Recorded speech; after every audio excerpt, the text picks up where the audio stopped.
houses, and I'm like, in my spirit, I'm like, ooh, I want one of these. You know, I want one of these, and I'm going to be so happy when I have one of these houses.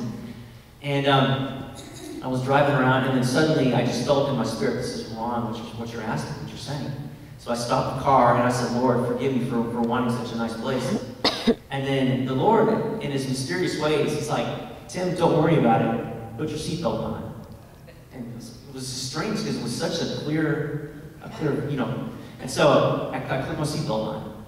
Well, about 30 to 45 seconds later, I'm driving up this hill out of this neighborhood section, and there's no stoplight, no stop sign, and there's just construction. And I pop up over the hill, and I pop up into a highway. And I look to the left, and suddenly I'm in these 4 lanes of traffic. In these 2 lanes, I look, and these cars are screeching to a halt. And I look over, and I cross the first 2 lanes, and I look to my right for the second 2 lanes coming this way. I look there, and there's this huge white pickup truck. He's going to smash me. So I punched the gas, and I was in 4th gear, so I didn't really go anywhere. And then I saw that the pickup, it got my back, the back of the car. Suddenly, I found myself spinning around. And as I was spinning, I noticed the glass was going out of the car, and I saw the speaker cover in the back fly out of the window. I'm like, it's not supposed to be there. Anyway, the car stopped, and the car had spun around 3 times. All the window and everything inside the car was outside the car. The 2 people in the pickup went to the emergency room. I had 2 bruises from this accident on my shoulder and my hip from my seatbelt holding me in. The Lord again spoke to me. He said, Tim, listen to me. Follow me. I'll protect you. You know, just obey what I say. Obedience is better than sacrifice. It's so true. So now the Lord, in his mysterious ways too, in college, I met this guy named Jack Ward. He was telling me about this program. He was a real spiritual guy, kind of a mentor. And he was telling me about this opportunity that he might take to go with the International Mission Board on the Journeyman program. And he was really considering this. And he told me this, and in my mind, I'm like, are you crazy? You want to go overseas for 2 years and do what? You know? Well, lo and behold, he ends up staying in the United States, he got married, and I ended up going overseas. It's a journey. The Lord has a sense of humor. Again, and you hear the missionary statement saying, you know, never tell the Lord that you don't go somewhere because it'll wind up to evil.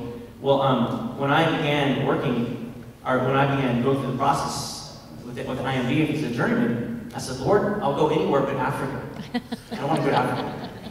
Well, I wound up in West Africa. And the Lord, He's awesome. He's really awesome. Israel has always been on my mind, my heart. I remember I had a journal entry back in 1992. I was in Africa from 1993 to 95. In 1992, my first journal entry in this journal that I found was written, I think the Lord did call me to Israel. And it did a full circle, but the Lord, He is faithful. He brought me to Israel for His purposes. Many days I believe it was just to observe, to pray, and to be a blessing to people, because there's so much lostness there. Like in Brazil, there's such a hunger for the Word. In Israel, it's not quite there yet. It's interesting, today, Israel truly is a large mission field. At the end of 2008, there were approximately 5,887,000 Jews living in Israel. Today, there's around 6 million Jews living in Israel. In the United States, there are around 6 million Jews living in the United States. So the people have not all come out of all the countries to go back to Israel. There's still a few countries left. U.S. being one. In Israel, there are approximately 130 Messianic congregations.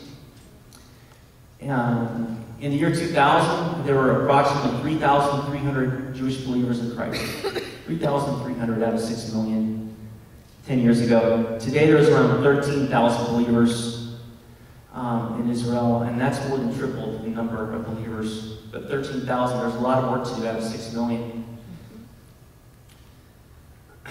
The Baptists in Israel, it's amazing how the Lord works. Before Israel became a nation again, there was a man that was led by the Spirit of God working with a then foreign mission board to start buying up some property in Israel. And so we got this place called, it was an old orphanage, and now it's called it's kind of like the Baptist Mission. They call it the Baptist Mission, basically that's what we'll call it. But it was an orphanage at one time, and it was about 24, 25 acres of land. And this is one of the greatest ministries for the Baptists in Israel right now, because we have children's clubs there at the Baptist Mission. And many Jewish children will go there and experience children's clubs, and a lot of Arabs as well. Last summer, I believe there was around 73 children accepted Christ there just at that camp. And it's a great place to volunteer, so if any of you ever want to volunteer in Israel, just look up the Baptist Mission Israel on the Google site, and they would love to